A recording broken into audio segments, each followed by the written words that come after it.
Today we will discuss about the air and atmosphere. What is air?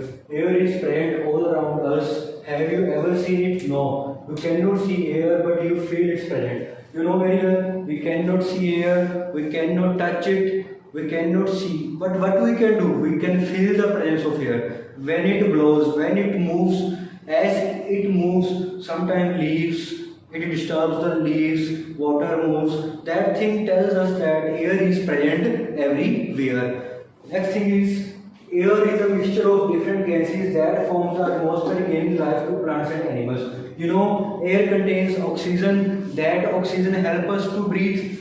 Air contains carbon dioxide. That carbon dioxide helps the plants to make their food. Means it helps in the photosynthesis. It means air is a mixture of different gases that gives life to the plants and animals. We are also included in the category of animals. Next thing, the layer of air that surrounds the earth. You know very well, this is the earth. The layer of air is surround the earth. That layer of air is called atmosphere. What is atmosphere? Blanket of air around us.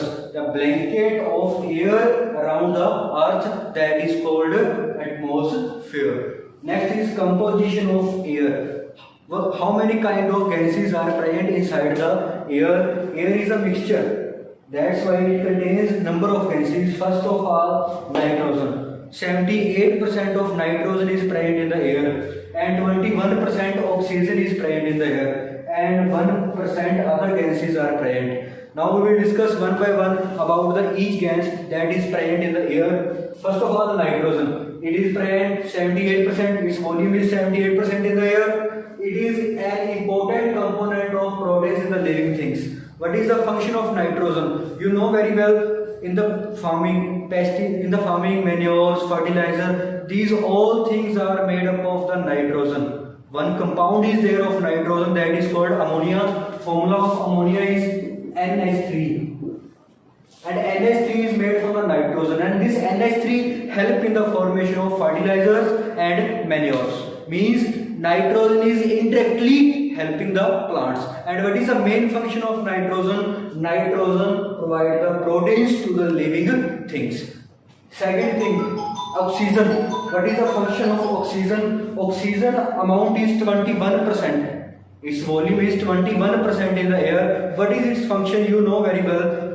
It helps in the breathing, or you can say that it helps in the respiration. Second thing, it supports burning. Means if you want to burn anything, then how you can burn this? You can burn this with the help of oxygen. You can do experiment also at home. How you will do the experiment? Take burning candle. After that, keep glass on that. After some time, you will see that candle stops burning. Why? Because the oxygen inside the glass is used for the burning. After some time, there will be no oxygen in the glass and the candle will not burn. It means oxygen is essential for the burning. Next thing is water. Next thing is CO2. What is the volume of CO2 in the air? 0.03% to 0.04%. It helps in the photosynthesis, as I told you earlier in the video. What is the photosynthesis? The process by which plant make their own food. Not only carbon dioxide is needed for the formation of, there are other things also, water, soil, sunlight, chlorophyll. Many things are needed for the formation of food. Main things needed for the formation of food is CO2, H2O, sunlight, and chlorophyll. These four things are needed for the formation of food for the plants. Means for photosynthesis, carbon dioxide needed, water needed, sunlight needed, and chlorophyll needed. Means main component is here CO2. We are discussing about the CO2. Next thing is water vapor. The amount of water vapors is not fixed. It is variable. Means it changes time to time. What is the function of water vapor? It is responsible for the weather changes such as rain. It means if the water vapor will increase in the atmosphere, if the water vapor will increase in the atmosphere, what will happen? It will form the clouds. As it will form the clouds, what will happen? Rain. It means water vapors are responsible for the change in the weather. Clear? Next thing is noble gases. What is the amount of noble gases? What is the volume of the noble gases? 0.93%. What is the volume of noble gases? What is the use of the noble gases? There is not one use of noble gases. There are number of uses of the noble gases. These gases are also known as the inert gases because these gases do not react with anything. These gases are non-reactive. You know very well, in the bulb, noble gases are packed in the bulb. Helium is packed in the bulb. Why? Because it do not react with the wires inside the bulb. It means these gases are non-reactive, and you can simply say they are useful in our lives. Simply you can write they are useful in our lives. Next thing is dust particles. Sometimes dust particles are more in the air and sometimes dust particles are less in the air. What is the uses? There is no use of dust particles, but it create problem for us. What kind of problem it create for us? Respiratory problems. Means it creates a problem in breathing. As the dust particle enters in our body, it creates problem in our respiratory system and you feel difficulty in the breathing. Next thing is properties of air. I hope this is clear to you. Next we are moving to the next topic, properties of air. Air occupies space. Very simple example I want to give you. Take a one balloon and fill air in it. After some time, balloon will get bigger. Why? Because air is occupying space inside it. It means air occupies space. Next, air has mass.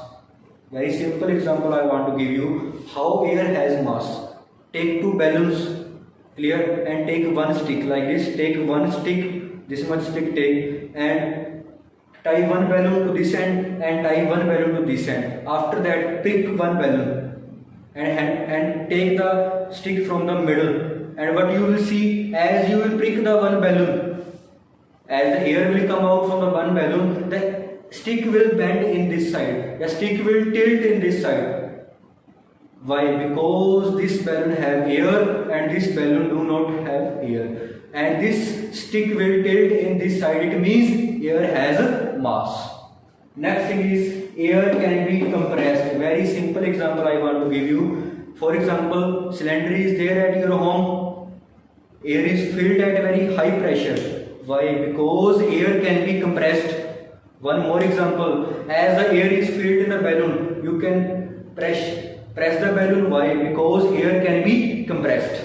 Next thing is air exerts pressure in the all directions. As the air is filled in the balloon, it exerts pressure to the all side in the balloon. Means it exerts equal pressure in the upward direction also, in this direction also, in this direction also. It means it exerts equal pressure in the all four directions. Next thing is air is a mixture of gases that I have told you. Thanks.